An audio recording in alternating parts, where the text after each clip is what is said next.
All right. So, welcome to How to Retain Your Top Talent Without Acting Like Their Corporate Parent. So, $1 trillion is what US companies waste each year due to voluntary turnover. Now, that number is astonishing, and corporate parenting is at the core for the contributors to this high attrition rate. Now, today we're going to dive into some examples of corporate parenting, explore what it is, and action items you can start doing today to retain your top talent. Now, welcome. I'm Christina Green, generational workforce consultant and founder of Cardigan Careers. So let's go ahead and dive in. Have you ever had a boss who treated you like a child instead of a professional? You know, the type that rules like an authoritarian rather than a collaborator, someone who barks orders at you, that double checks your work and makes you CC them on all of your emails. Now, not only is this an outdated practice, it's also what I like to call corporate parenting. Now, what is corporate parenting? It's a leadership style where managers treat employees like children, like kind of like their children, instead of capable professionals. They use control, outdated authority dynamics, and power imbalances to enforce a compliance or obedience, rather than leveraging or fostering an environment of trust, autonomy, and growth to really help to support the needs of their teams. So not only is corporate parenting pervasive, but it is also killing your innovation, right? It is delaying career progression for your teams and yourself, and it is fueling a toxic work environment. Now, true leadership is about empowering your teams, building a culture of trust, and developing talent with the future in mind, all without belittling or dismissing the individuals who are actually your key to success. Now imagine a culture where your team, they felt like they could trust you and trust their colleagues. They felt that their voice was respected. They felt aligned in the work that they're doing and the company that they're doing it for. All because you, as their leader, created an environment that allowed every voice to be heard and valued. You earned their trust because you gave them yours as well. This is where loyalty lives and growth accelerates. This is the making of your legacy as a leader by fostering an intentional environment where people actually want to stay. Now, too often we lean on how things have always been done and perpetuate the norms in our language and our actions of an environment that might have molded us into who we are today, but are driving a wedge between the generations in the workforce. Corporate parenting presents as favoritism within the team, right? Always going to someone over other or a group of people over others to execute a task, to do work on special projects, right? Even for promotions. It's the authority without trust, not having built the road, paved the road to building that trust within your team and asking them for blind obedience. It is controlling, it is gatekeeping opportunities, right? Now is not the right time for you, or you're not quite ready for that role yet. It is micromanaging them, right? CCing you on every single email or having you send final drafts to you because you know how it's like, or just taking it on altogether, right? It's tough love. It's the pecking order of hierarchy. Now, if you think that any of these are just minor impositions, right, and that people just need to grow a thicker skin, let me help you to see the bigger picture. The cost of dismissing the impact of corporate parenting is 74% of employees feel stifled in their growth, right? Due to these team dynamics. $450 billion on the low end annually is being attributed to disengagement on your teams. And $1 trillion annually is due to voluntary turnover. people handing in their resignation to say, I am done with this company, done with this boss, done with these values, done with the toxicity, the culture. All of these things are contributing to these figures. The workplace is more diverse than ever, with over 75% being millennials and Gen Z by the end of 2025. But I get it. But as Gen X, we were never afforded the luxury of having our feelings taken into consideration, right? Our preferences taken into consideration in the workforce, in our perhaps maybe not in our lives, but also too definitely not in the workforce. But so, the question is, why is there so much fuss about all of this? Well, I am a Gen X leader, and I've spent over 20 years in healthcare navigating the minefields of the generational conflict myself. And I've been on multiple sides of this evolving workplace, and it is changing no matter how you feel about it. As a leader, I have made a ton of mistakes. I am a self admitted recovering micromanager. I've been reluctant to delegate to people because I thought I could do it myself. Or perhaps maybe I was a perfectionist, and so I didn't trust my team to execute at the level or the vision that I had. I would do double work, and that caused my own burnout, right? Burning that candle at both ends because I'm doing my job and someone else's, and that wasn't their fault, right? I focused on the minutia because that's where I felt comfortable, and it stifled my own growth. And ultimately all of this led to me leaving some of the best people who were on my team, right? They said no to me. They said no to our organization, and I was their leader, so they were saying no to me. Now, I've been helping organizations and leaders just like you to navigate their own generational tensions, and I have found that most people are just not aware of how great of an impact their generational biases are having on their job satisfaction and their bottom line. I've been called the generational whisperer by a few, and I wear that badge with honor because understanding the generations is what I do. It's what I love to understand how they communicate in those dynamics, how they play out in the workforce. Today, I'm going to help you to learn how to identify corporate parenting because we're all doing it, and to start building bridges within your teams so you can retain your best people. Okay, so let's dive in. Corporate parenting is toxic for your workplace. There's no other way to say that. For it's more than bad bosses or difficult coworkers. It's actually an environment that prioritizes control over collaboration, endurance over impact, and loyalty over true leadership. Now, let me give you a few examples to know what this sounds like. Micromanagement. 59% of employees report experiencing micromanagement, with 39% of those leaving because of it.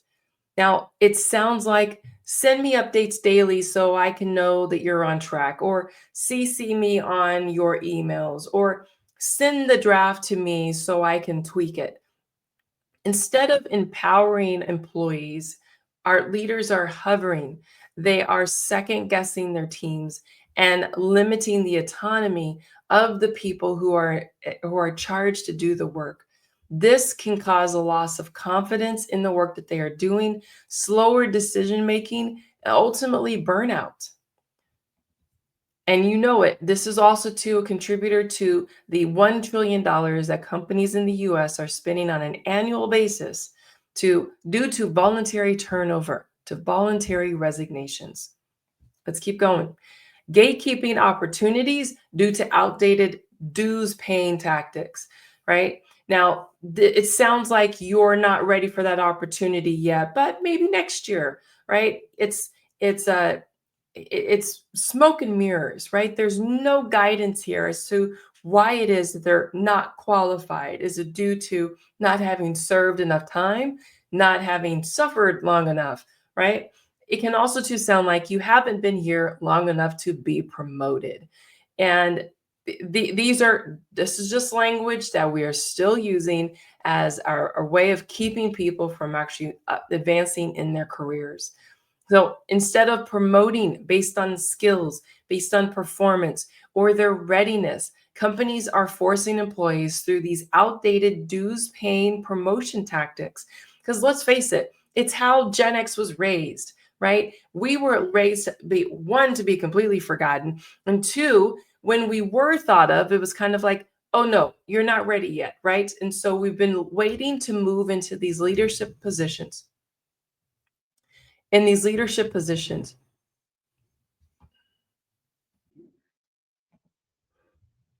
all right, so favoritism. So lack of fair evaluation leads to high performing employees being overlooked, while underperformers, are shielded based on seniority. Um, eh, excuse me, they're shielded based on seniority. This can sound like, I know I can always count on Sheila, right? She does great work. Saying these words out loud are going to impact how it is that your team starts to interact with you, right? You are showing favoritism to someone over another. It can also sound like Tom has been with the company for 15 years and it's time for a promotion. It's rooted in their time served as opposed to their abilities, their skills, their performance, right? Saying these words out loud will help others to feel like that's the only thing that matters. That's the measurement for success, is the amount of time that they have devoted, committed, or suffered in their position. So this can breed resentment, disengagement, and ultimately attrition. People will leave. Replacing your top performers can cost anywhere from 50 to 20, excuse me, 50 to 200% of their annual salary. And I don't think anybody has that money to waste. Now, authority. Blind obedience and discipline based leadership reinforces toxic behaviors, causing your employees to feel undervalued, afraid to take initiative, disengaged from their work and their team. It sounds like that's above your pay grade, so stick to what you know. Or thanks for your input, but that decision is really for the leaders, right? That this can cause a loss of engagement, a loss of trust, a feeling of feeling stifled in their work and in their career. And also too a loss of autonomy, right? How are they able to control the work that they do? But I understand. The question should be like, why should you care? Right? This was not how it was when you were growing in your career. Why should you care so much? Well, in the next 10 years, millennials and Gen Z are going to dominate the leadership, period.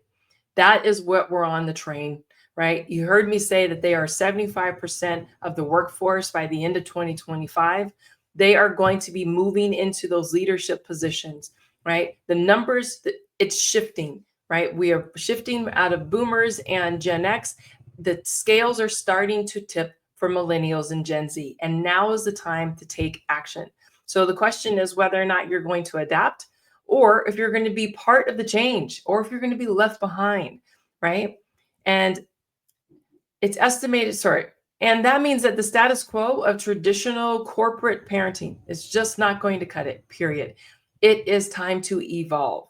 So, how are you adapting today and positioning yourself to retain and attract top performers? And it's not just me with the megaphone or a microphone shouting about this workforce diversity. It is the workforce that is actually shifting itself. These numbers don't lie. They are forecasts for how it is that we are moving into an even more blended, multi generational team. And these are some of the companies that are already taking strides. They are already implementing initiatives and programs to address their generational dynamics. Now, my goal today is not to discourage you. I want you to recognize the need for change and be equipped to make that change because you know that the future is inevitable and it's en route. Multi generational teams are the present and the future, and the status quo, a corporate parenting mentality, has no place in the future that is currently unfolding. Now, let me tell you a little bit why I care so much.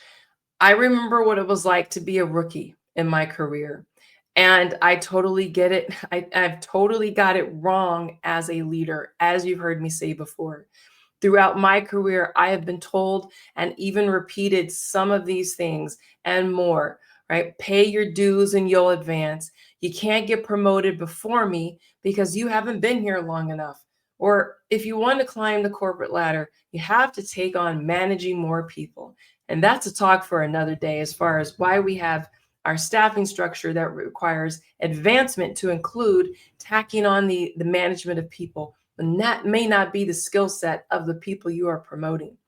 All right, that's my that's my PDA, or that's my public announcement for today. All right, so these statements are not only they are derailing your progress and sending your best people out the door. And ignoring the impact is no longer an option because it's costing US companies $1 trillion annually.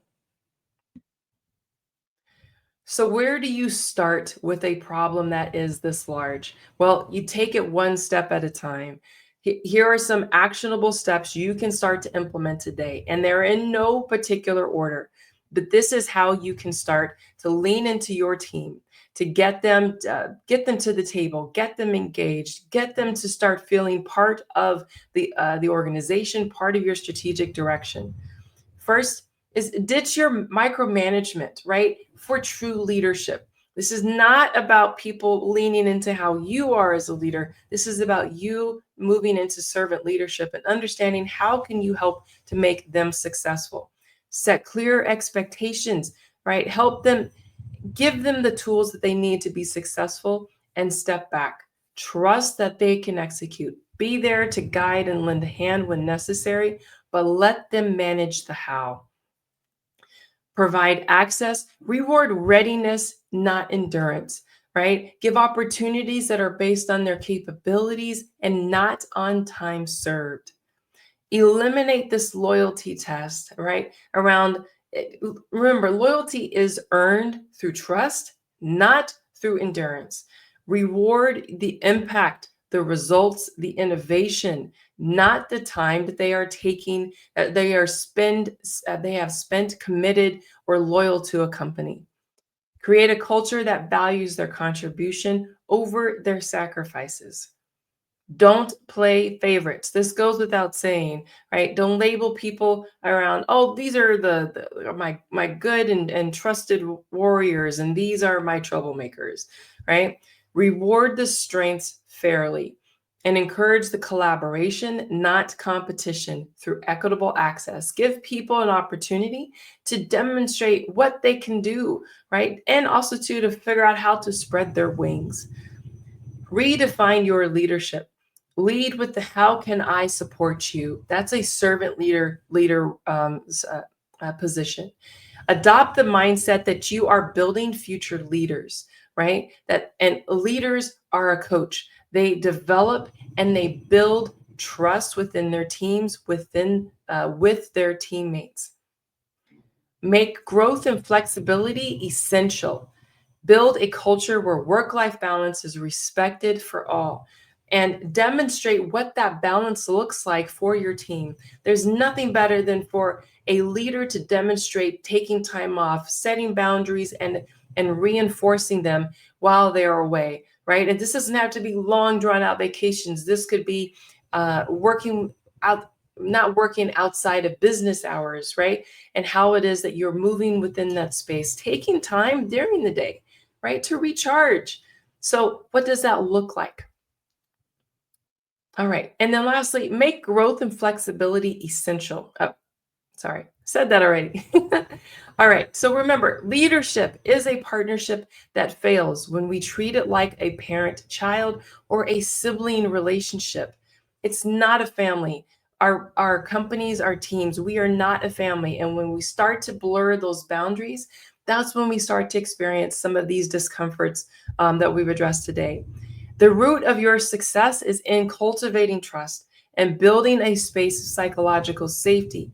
That is only possible when you seek to understand first and always.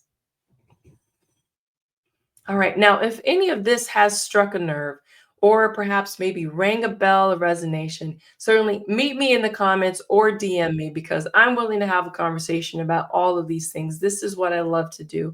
It's time to chat because corporate parenting is a bad habit that is hard to kick, and it's one that cannot continue. I don't want that for you, and I certainly do not want that for your team. So use this QR code on the screen and let's fix this together because we can identify where you may have gaps in your leadership, where you may get some quick wins with your team, how to future proof your leadership involving succession planning. How do you plan for transitions that are happening within your team? And then also to how to retain and engage your team. What does that strategy look like? I'm here for all of it. So use the QR code on the screen to set up some time with me, and let's talk about what this looks like for next steps with your team within your company.